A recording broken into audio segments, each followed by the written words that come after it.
Time in the present. Thank you. Yep. Let them know we're rolling. Okay, so thanks to everybody who's here. This is our special meeting for today, and we have several items on the agenda. We're going to switch the agenda up a little bit because our first item on our redistricting, our presenter is not here yet. So we're going to go straight to the airport overlay. And Heidi, we'll let you jump in on that.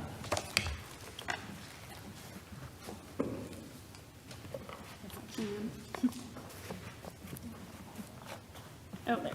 No?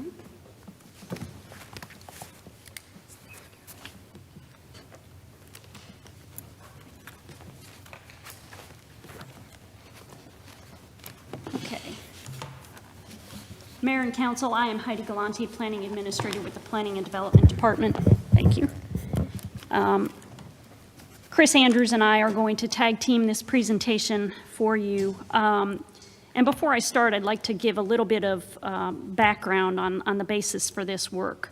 Again, this is the Airport Overlay District Changes and Land Use Policy Evaluation, and it is based on the PTIA Part 150 study. The Part 150 is an airport noise compatibility study. It is a voluntary, federally funded program that helps airports find ways to reduce non-compatible land uses by analyzing current and future airport use. It defines the 5-year vision of noise compatibility between the airport and surrounding communities. It is done about every 10 years based on need. The current Part 150 study, was started in 2019, and it was approved in April of 22. The previous study to that was approved in 2008.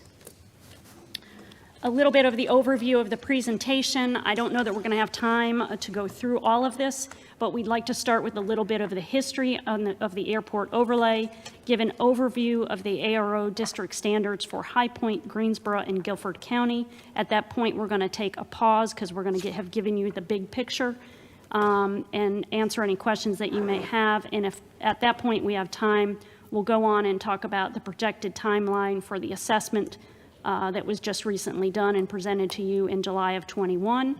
We'll give you an overview of the assessment recommendations, and in that are the review, we'll review the airport overlay district changes, areas A through H. That's where Chris will go over those.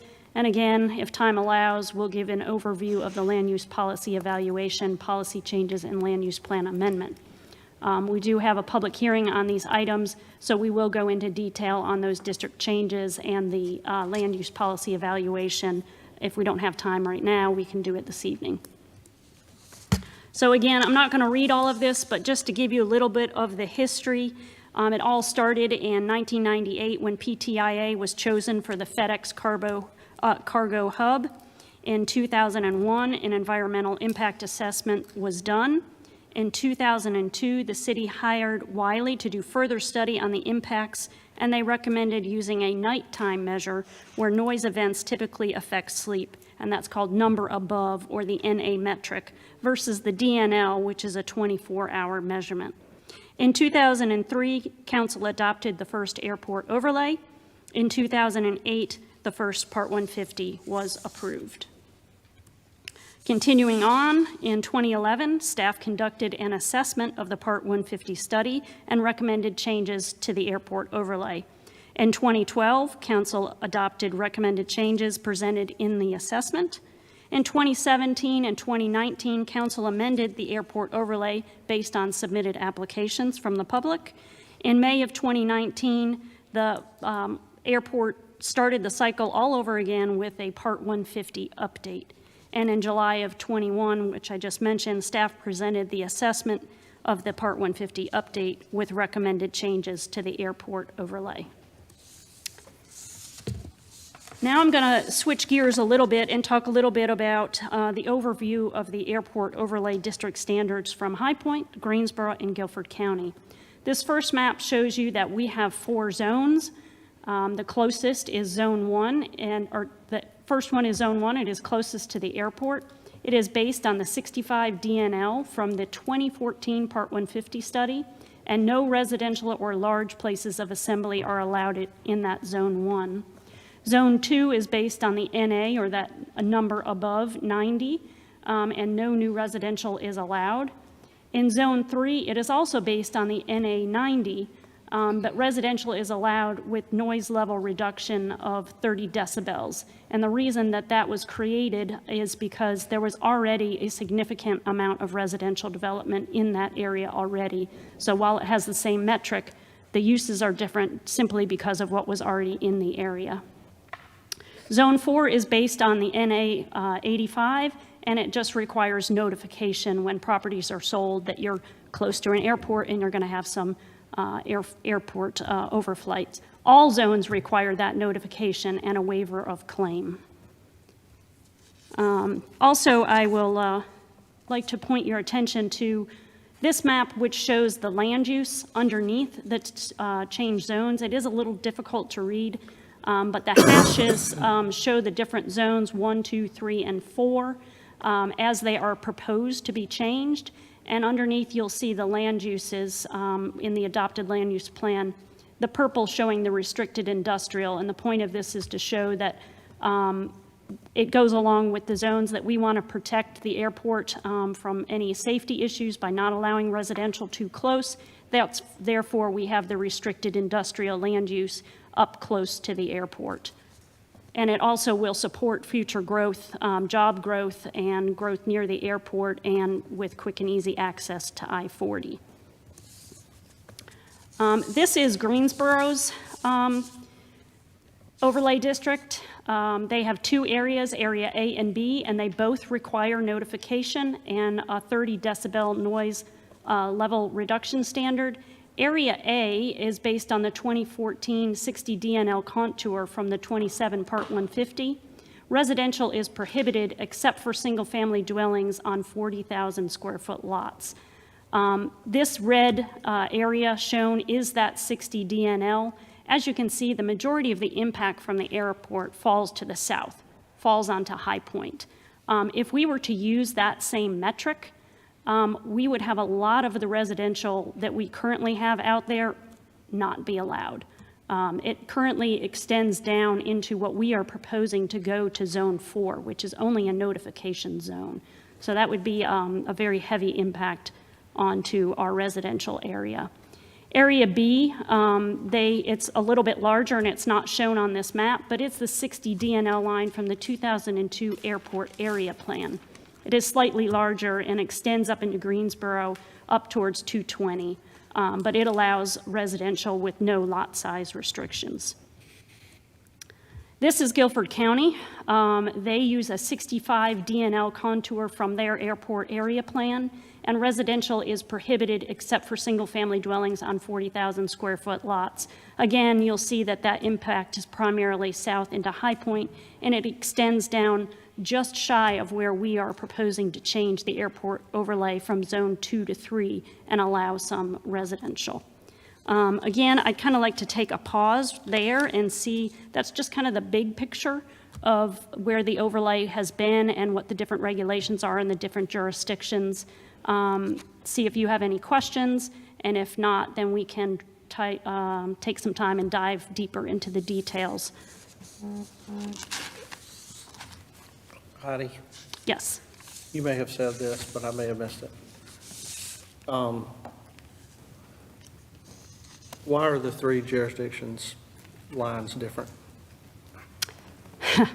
I don't know if I can answer that question. Well, we do use... Are they all based on the same study? The Guilford County based on the airport area plan, so it's slightly different. I don't know exactly the history of where that 65 DNL came from, but the 60 DNL that is here is something that we take into consideration as well, but we don't use the same metrics for our regulations. And again, looking at High Point, we take the brunt of the noise. So for us to use that metric, it was already over an area where we had significant amount of residential. So we came up with some different metrics and really focused on that nighttime disturbance noise. Okay. Don't know if that answered your question. What basic or basis or factors did you use to make the statement that High Point gets the brunt of the impact? Because this is the DNL, this is the noise impact, and the majority of the flights take off and land from High Point. So we get the majority of the aircraft noise versus north into Greensboro. I live directly in the flight path of 235 runway, and so I get much more incoming traffic than I get takeoff traffic, because most takeoff traffic has been diverted up I-40 as the planes climb out.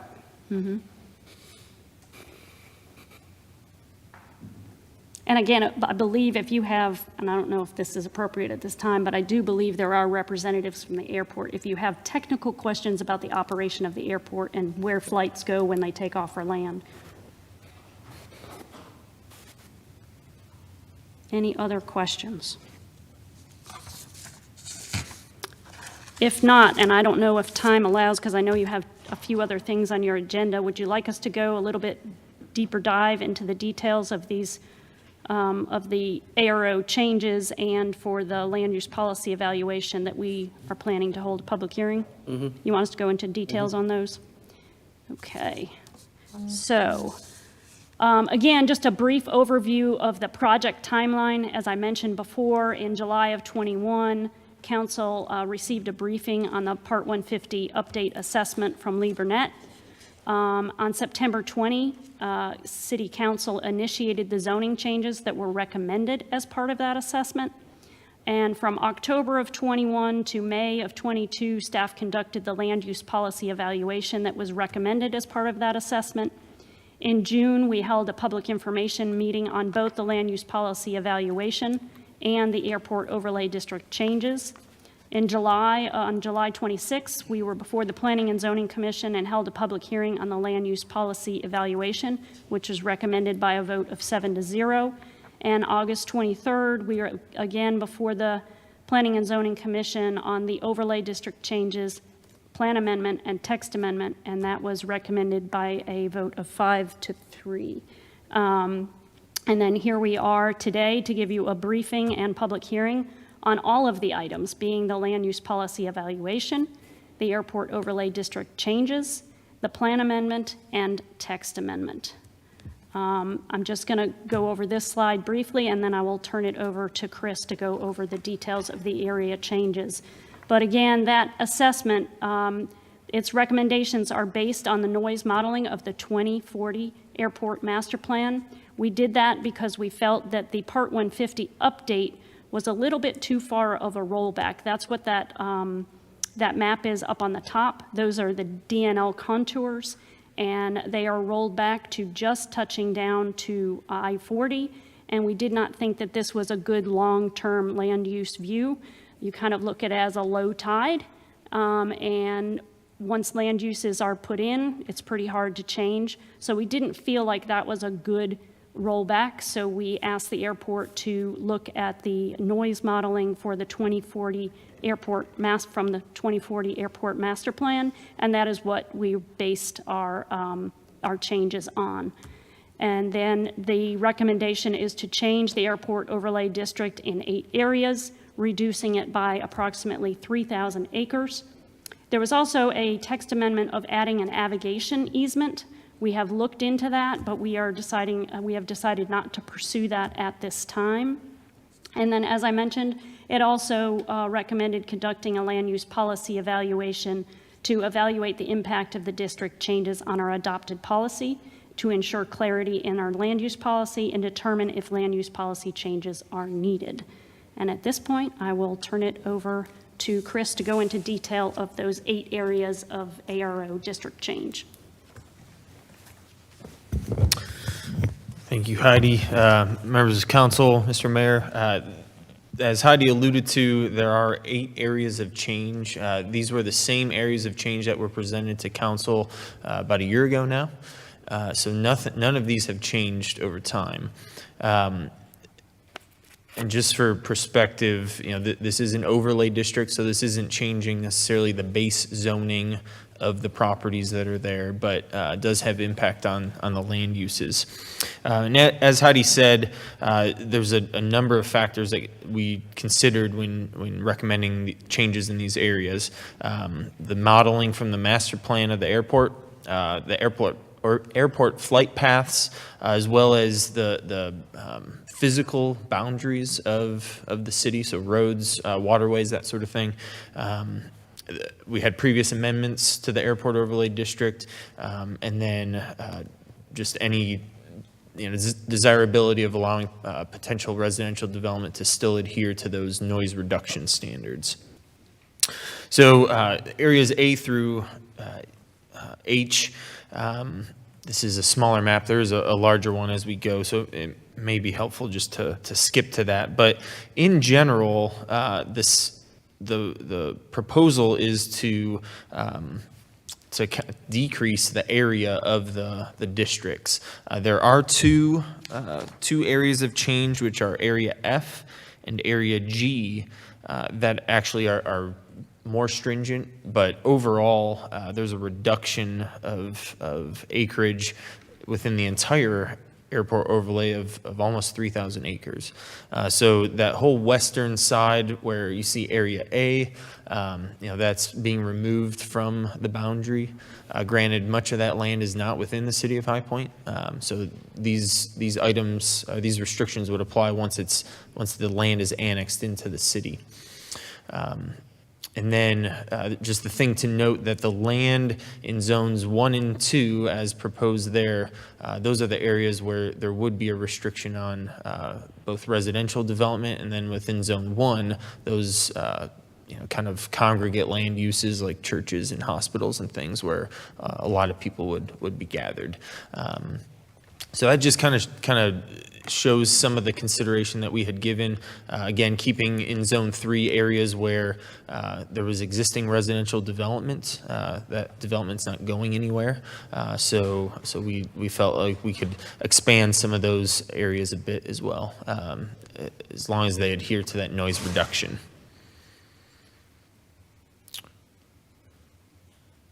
So are there any questions about the proposed zones from council? And I will note, just in terms of Councilmember Moore's question about the different types of metrics, and there isn't anything that's prescribed to say the cities you have to use this contour, this metric. So it is as we've seen, it is kind of a decision that's up to the municipalities in how they deal with that. Does Greensboro use zones? They do have 2 zones. Heidi had covered that. There's, I think it's AR1 and AO1 and AO2, but their zones are specifically, the actual contour that was Based on the found. DNL. That is true. Yes. Yep. But again, as was shown previously, and there's actually one of the maps in here. The map on the lower end, that shows the nighttime departure flight tracks for the airport. So, the airport did all of these studies. High Point didn't hire somebody to do this our own, so we're using their data. But that just shows the impact over High Point at nighttime, which is quite different. Do you have a map that shows the arrivals? We do not within the presentation. No, sir. I know that some of the history on this is that, the jets they're flying now are not as loud as the jets they were flying when this started. And have there been any, really what we're talking about is noise in houses, right? So have there been any technological advances, I guess, during this time period and insulation and noise reduction in homes that we think would be impactful? That is a terrific question. I do not have an answer to that. I know that the airport has made strides in helping those who are within, certain proximity of the airport, but the types of materials that are used, we did not, use those to equate into our recommendations. Mayor Wagner, if I could say, in a conversation with the Realtors Association, maybe about a week ago, we were discussing the airport overlay, and it was said to me that right now, in terms of building, they have increased the technology on that. It's vastly improved over the years in terms of this, as in regards to storm doors, installation, a number of things.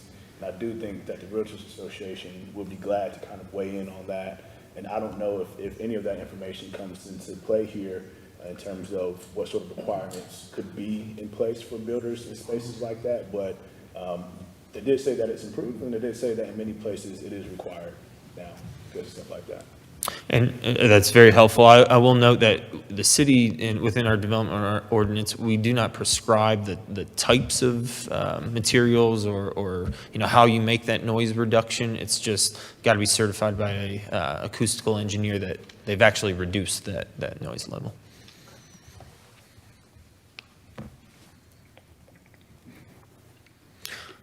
Is there a desire to hear about the land use policy, land use evaluation at this point, or take a check on Well, time? Are you going to cover it at the 5:30 meeting if we don't cover it now? Yes, it'll be at the public hearing as well, Okay, let's not repeat ourselves then. certainly. All right. Do you have anything else on this topic?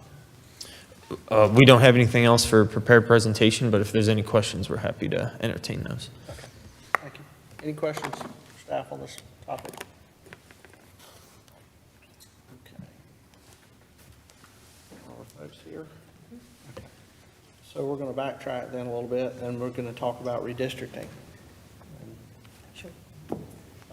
Madam Manager, if you'll introduce our folks. I will. Mayor, members of council, we have Caroline Mackey with us this afternoon. She is with Pointer Spruill, and I would like her to introduce her team members that she has when she has a chance to approach the podium. But state law requires that we evaluate redistricting every 10 years. This is tied to the process, the census process. We have reached out and done some research with firms that conduct redistricting processes. And Pointer Spruill is the firm that the city has contracted with to manage this process for us. It could take several months to walk through it, but I would ask that Caroline give us an overview of how the process starts, time and dates that we'll have to keep in mind, feedback that we get from the public as we walk through this process, and also the conversations that take place with council. So with that, I'll introduce Caroline as we're preparing her presentation to be shared with you this afternoon. Good evening, Mayor, members of council. As she's pulling up our presentation, there it is. Let me just introduce myself. My name is Caroline Mackey. I'm a partner with the law firm of Pointer Spruill in Raleigh. I am a litigator by trade and have litigated a fair number of redistricting cases, but I've also worked with a lot of local governments in redrawing their district lines. As you all may know, most local governments that have electoral districts have already done this because they had elections this year.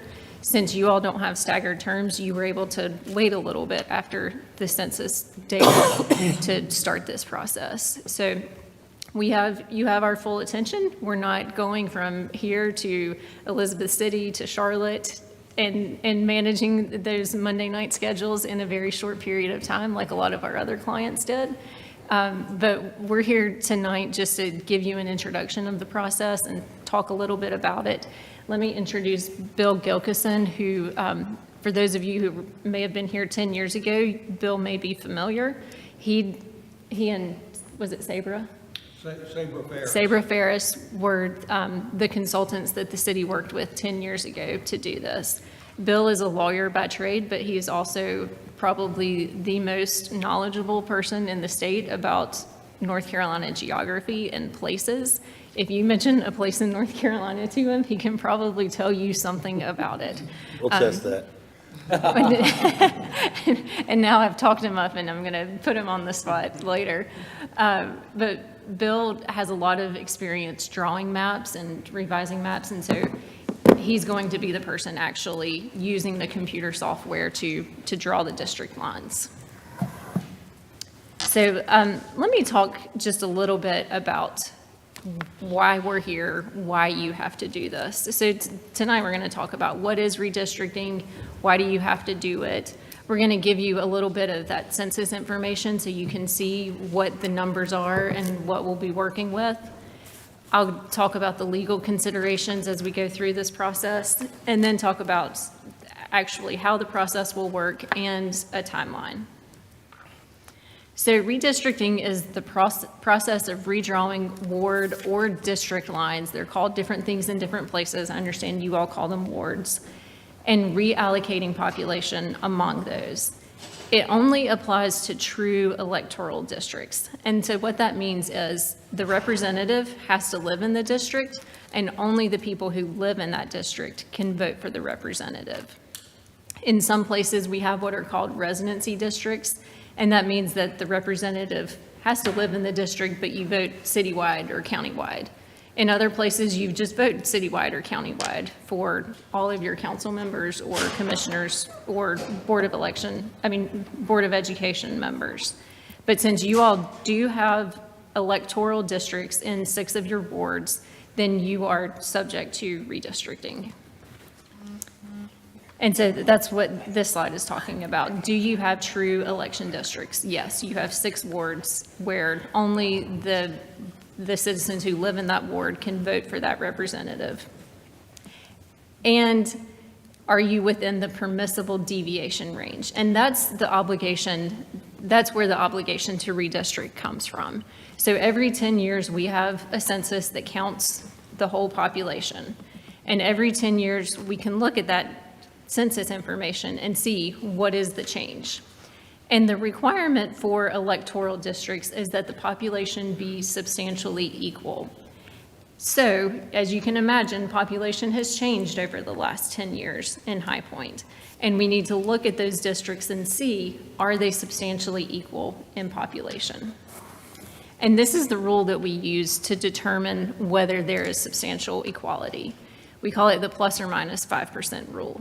So using the population, the total population, are the current districts within plus or minus 5% of the ideal district population. And I'm going to have Bill come talk about the actual specifics and the numbers for the city. Hi, my name is Bill Gilkison, and I'm glad to see you. I was here 10 years ago, as Caroline mentioned, and I think the only member of the board who was here then was Mr. Moore. Is that correct? I think so. Okay. On the screen there are, Caroline mentioned the 5% deviation. The High Point, of course, has 6 wards, and the city's 2020 population is 114,059. We decided somebody might want to know what the population was in 2010. It was in 2010, the population was 104,371. So the growth was 9.28% during the decade, but of course that happened at different rates at different parts of the city. So if you divide 6, the number of wards, into 114,059, you come up with the ideal ward population of 19,010, if you round up 1. So the allowable range of a ward population, which is in the 5% range, is from 18,061 to 19,959. So no district can have fewer than 18,061 people, which is 4.99% below the ideal, and no district can have more than 19,959 people, which is 4.99% above the ideal. And the numbers we use, the population numbers we use are, quote, what the census calls total population, meaning all the people, regardless of age. And so, moving to the next slide, the question is how to do that. There you go. So here are how the wards stack up. I put this into our redistricting software, put the 2020 census numbers into our redistricting software. So 3 of the 6 wards are beyond the 5% deviation. They would be Ward 2, which is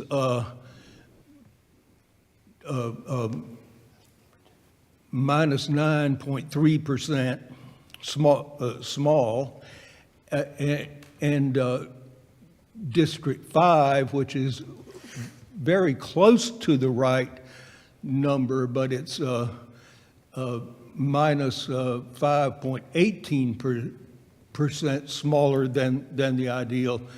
District 6 in the Northeast is the only one that's too big. It's got plus 7.48%. So I think I'm going to return this to Caroline. So the responsibility for redistricting every 10 years is really up to you all. By statute, the governing body is responsible for enacting new districting plans every 10 years. And so we're here to do that in consultation with you all and with city staff. There's one caveat, and that's that the General Assembly can always enact local legislation imposing districts on any local government. It happened in a few places 10 years ago. I haven't seen it lately. I haven't seen it in the past 2 years since we've had the census data, but that is always an option. This is the statute that talks about your obligation to redistrict and your authority to do it. You have the authority to redistrict. You don't have to do it until the return of the census data, and that's what we're doing here. And then the last sentence just says that you can use data from the census, and you don't have to use any other sort of data. So it's the counting of people with the census, which was in April of 2020. So keep that in mind, that the numbers we're talking about are from April 1st, 2020. Those are the numbers that we use, and that's what starts this requirement. And you all just have to do it before your next election, to give the Board of Elections time to implement the districts and to run in them. Let me talk a sure. From that, just looking at that last line you have there, in terms of saying like you're not required to use any other population estimates, I'm assuming that means if we wanted to use other population estimates, we could? You could, yeah. I've worked with a city that engaged in redistricting prior to return of the census data and just used estimates and tried to get ahead of the game in doing that. And so we went through the whole process and we redistricted, and then we checked it once the census data came out, and we had to make a few tweaks, but you could use other data. Help me out though, because let's just say the other data has a difference with this one, like 2,000 people, which could, I guess, you break that math down, you're looking at 300 plus, plus or minus for each board. Would you like be restricted to what's in the census, or would you, I mean, what does that mean in terms of what you can legally do? Yeah, so I think that language that's council's not required to revise them again until a new federal census of population means that you do need to use your census data to look at the population. So I would caution you against using other data and not meeting the plus or 5% with the census data. Does that make sense? Yeah, So you could technically hit the plus or minus probably even using the other data. I mean, sorry, maybe. I'm going somewhere else. We're good. yes, you maybe could.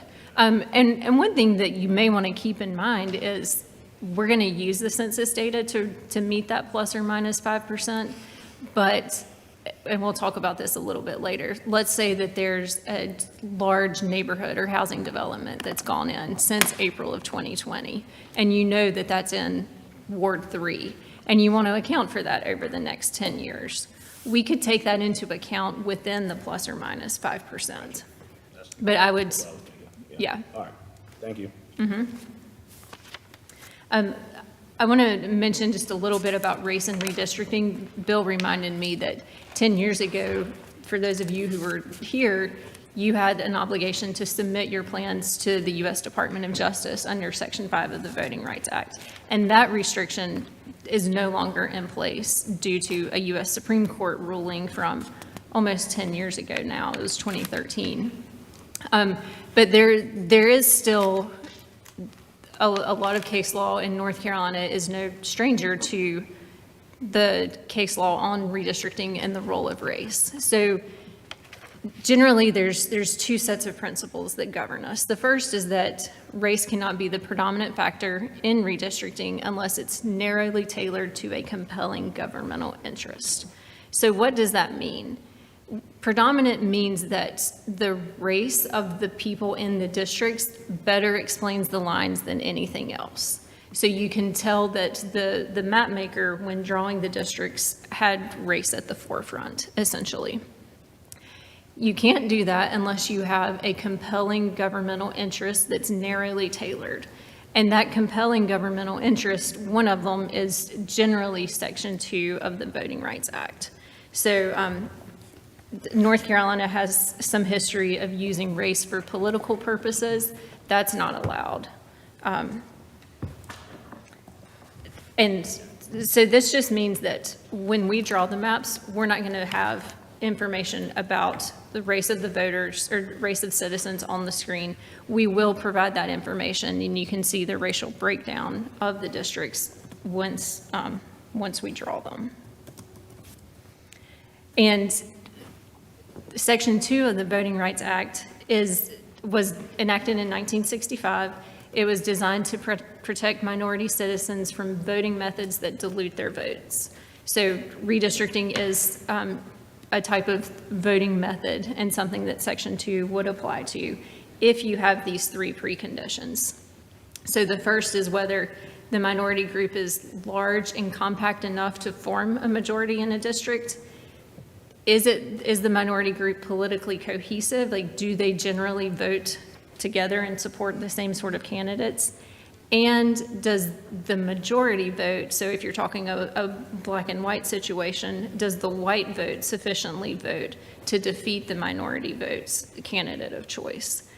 And if you have those three preconditions, then you can draw a district based on race in order to protect the voting rights of minority citizens. I also mentioned, and I don't have a slide on this, but the role of politics. And there has been a lot of litigation over using partisan politics and partisan information in redistricting. The most recent is that the U.S. Supreme Court has said that that's not a claim that federal courts will decide, but the state Supreme Court has said that is violative of the North Carolina Constitution. And for that reason, we won't be using any political data when we draw the districts. And I can talk more about that as we talk about what we will be using to draw the districts. So we have called these guiding principles. You could also call them criteria. These are the principles that you all will need to decide on to direct us. What's important in a new districting plan? The first one is equal population, which is required. We're going to meet that plus or minus 5% rule. The second one is called contiguity, and that just means that all parts of the district touch. It doesn't work so well in cities where you can annex little pieces of a city, but if you want to direct us to have as much contiguity as we can, then that is certainly a principle and can make things easier for voters.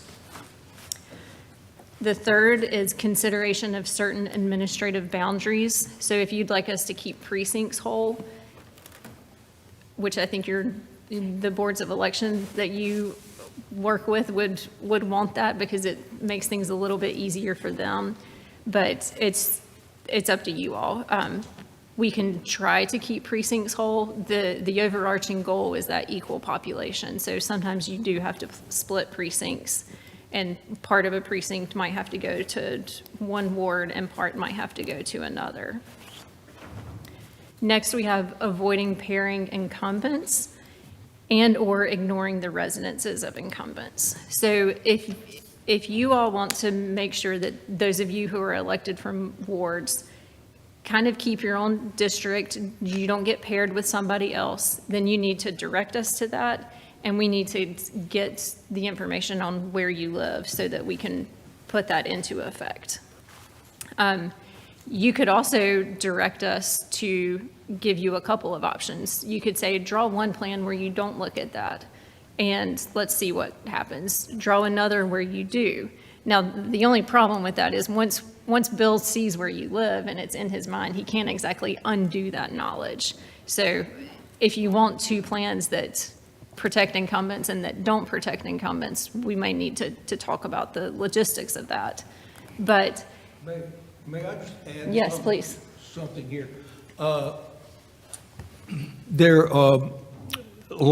Last year and earlier this year, Caroline and I and some other folks worked with a number of boards, and I guess we asked all of them if they wanted us to consider incumbents, and there were actually two of them that said, ignore incumbents for all your plans, which kind of surprised us, but two of them actually did that, and they stuck to their guns on it.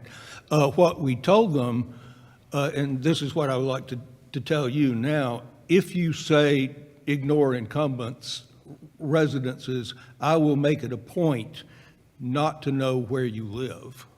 I mean, I don't know where you live now. I may have known where Mr. Moore lived 10 years ago, but I believe you're elected at large, so it doesn't matter. But if you tell us don't to ignore incumbents, I will make it a point of not knowing where you live. And as Caroline says, if you want one plan that ignores incumbents and other plans that don't, I will draw the one that ignores incumbents first so that I can maintain the proper form of ignorance at that time. And then I will find out where you live and draw the plan from that.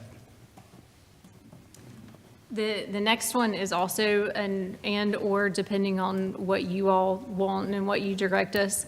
We can start with the existing wards and make as few changes as possible.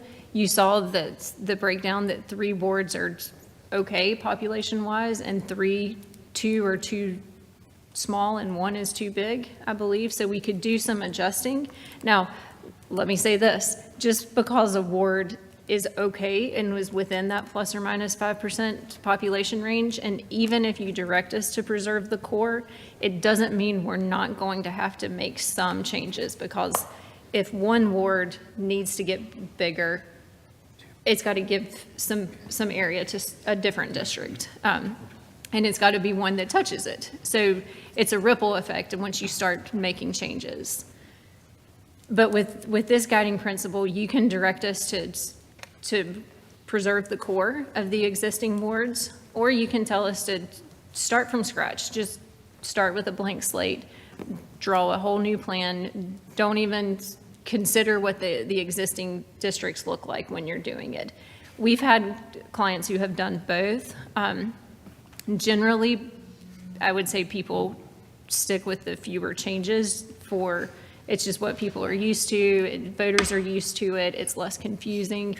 But sometimes people like to say, hey, if we've got this opportunity, let's see what the options are and at least consider a blank slate one. The next one is communities of interest, and that can mean a lot of different things, and we would really rely on you all, and you may want to rely on members of the community to let us know what's important. I mean, it can be neighborhoods. We can get a file from the city with the neighborhood layers and try to keep those neighborhoods intact.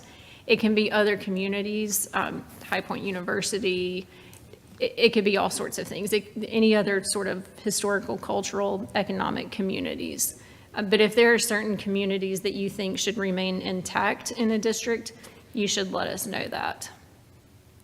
The next is to have the boundaries follow visible physical features. It can be a large road that we want this road to be the division between these two districts, or a waterway, or something like that. The next one is compactness, and compactness is basically like it sounds. How compact is the district? It's not so easy to draw compact districts when you have cities that sort of sprawl, but if you want to keep the districts as compact as possible, we can do that. The next one is what we were talking about earlier, and that's planning for population changes. So if you know about some population changes that have happened since the census in April of 2020, or that are planned and likely to impact the size of the districts, then you can say, hey, let's keep, this ward on the lower end of on the -5% side, if you can. So we'll be planning for the next 10 years to keep those districts equal in population. If that's not important to you, then we don't have to look at that at all. And then the last one that I mentioned is no political considerations. And what that means is we're not going to be drawing Republican and Democratic districts. We're not going to look at who lives where. We're not going to look up your voter affiliations. We're not going to look up which districts voted for President Biden and which ones voted for President Trump. We're just not going to look at that as we go through the process. The number one goal is equal population, and then these other things that will impact those wards, you will direct us and we'll follow your direction to the best that we can. So this is an overview of the general process. The first step we've already done. We know that you have to redistrict. The next step will be to discuss and decide what principles you want us to use in creating a new districting plan. If you want to have a public hearing on that, you can. Some places do, some places don't. The next slide, I have a timeline of when we want to do this. And you'll see that the next time we come back, we'd like to have that discussion about criteria and have you at least decide by consensus what criteria you want to guide us. We can draw a couple of plans. You can tell us how many you want. You may say, let's see 2 different plans, and then let's come back and look at it and talk about it and make changes to those. At some point, you have to have a public hearing, and you should expect and can expect that members of the public are going to have opinions about it and may come forward with their own plans. We've had that in other places where there's been a community-drawn plan presented at public hearing. Then we're going to review and revise those plans, and eventually you'll settle on a final plan, you'll adopt a resolution, and then we'll take care of getting that to the Board of Elections and to everybody who needs to have it.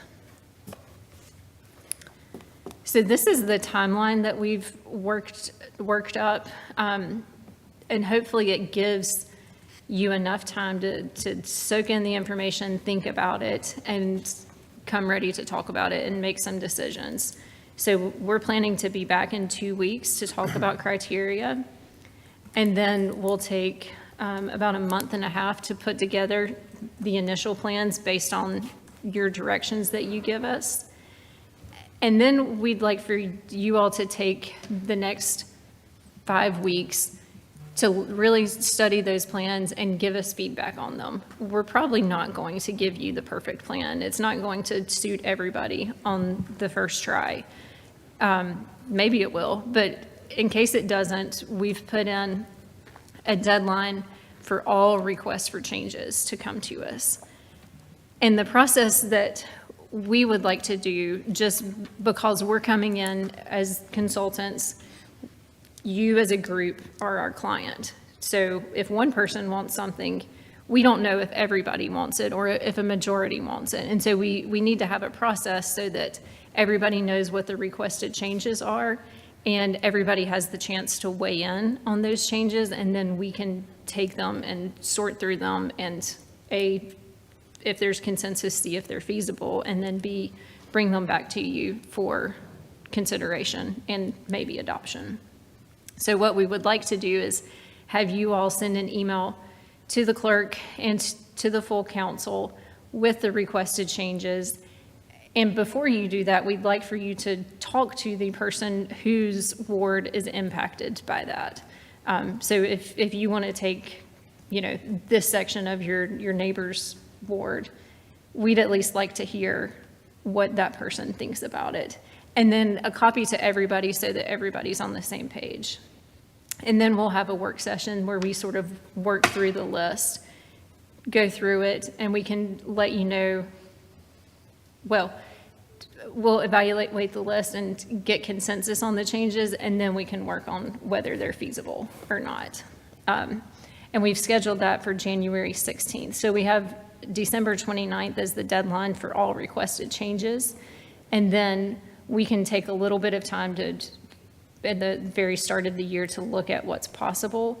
And then when we come back for that work session, we can really get into the nitty-gritty of what works, what doesn't, do we have consensus on it.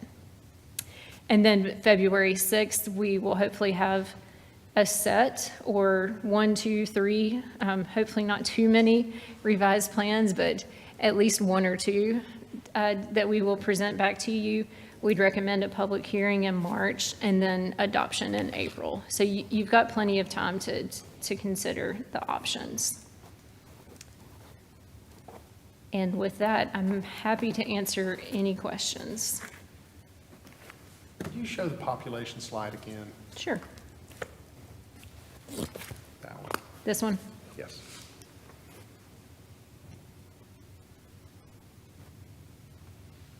So 6 needs to reduce and 2 and 5 need to increase. Correct. Can you send the slideshow to us? Yes. But the problem is 6 doesn't match 2. We have it. That's right. So 5 and 6, Yeah. 5 you and 6 is you easy, could- but you have to adjust through 1 to get to 2. that's right. Okay. And then sometimes, once you start making those adjustments, they impact others. Another consideration is the smallest unit that we can work with is called a census block. And that's sort of the building block for all of this. So sometimes you may say, oh, I really want this to be the dividing line for my ward. Well, if that's not a census block, if that splits a census block, we can't do that. We can use just the census block to make those changes. And the precinct lines are drawn by who? By the Board of Elections. So if we wanted to amend those lines, what would that require? That would require the Board of Elections to make the change. Okay. The county board of elections. Okay. It's not something that the city council Okay. has the authority to do. But you can decide whether we should use the precincts as building blocks or not. Okay. I'd be curious, Mayor Wagner, if a couple of weeks from now, since that's when we're determining guiding principles and criteria, right? I am curious about the guiding principles and criteria that we've just utilized the past 2 processes. So that way we can just have some contextual knowledge of how that's helped us in the past. So that way we can at least go into that conversation with that. And I don't know if that obstructs any part of the process here to look at that, but to me, it looks like it may help to have some context there. Because something tells me we were pretty intentional about the wards in the past, especially with some of the slides you showed here about some of the allowances where you can take some things into consideration. So I think it is helpful just to have that context and have that information on hand on the guiding principles and criteria that inform the last go around. Well, I think some of the some of those guiding principles will probably be affected by the fact that we had to submit everything for pre-clearance before to the Department of Justice, and now we don't. So, but I know, the only thing I remember last time, maybe Brett can back me up on this, was I think there was no double bunking last time. But that's about all I remember from 10 years ago. Bill, you remember anything? Were you on council then? You weren't on council then? You were? I mean, maybe you might remember, I don't know. No? Okay. So Bill's our former mayor. And he's now our, That seemed like a huge event. Yeah. Contentious process, and it went very smooth. yeah. Okay. All right. Go ahead. Is the date of April 3rd, has the county, do they have a date certain? I mean, if we miss that and go into May, do they have a date certain with us having the election next year, or how long they need to have this information in their hands? No, they may have an opinion on when they need it. But generally, my experience is that the boards of election need a few weeks to be able to implement the changes, especially if they're not huge changes. Okay. Because I think filing starts around the end of June, first part of July, generally, for us. Okay. Anybody have any other questions? Okay. Are we being charged by the hour or by the map? By the hour, so also sort of by the map. Okay. All right. Thank you. Thank you all. Look forward to seeing you in a few weeks. All I right. think what I would say to council is that the dates that are provided in the slide of the presentation, if we'll just go ahead and make note of that, because those are dates where we know we'll have to have some time built into those meetings for discussion with our consultants that'll be on board. So it's likely that those would be a little bit longer meetings. What I would ask y'all to do is, once you've had some time to reflect on this, send me your suggestions on what our criteria should be. And I'll try to put all those together and kind of see what kind of consensus we're getting at. Is that okay? Maybe I'll put them on a spreadsheet or something. We'll see. But if y'all will do that, then maybe we'll have at least some idea of our criteria in the next 2 weeks. Okay. All right. Thank you all. All right, next on our agenda, we need to go into a closed session for attorney-client privilege and economic development. So I'll entertain a motion to that effect. Second. Sorry. Okay, motion's been made by Councilman Moore, seconded by the Mayor Pro Tem. All in favor of going into closed session, please signify by saying aye. Aye. Is there anyone opposed? Okay, we're now in closed session. As soon as our IT folks let us know we're not broadcasting.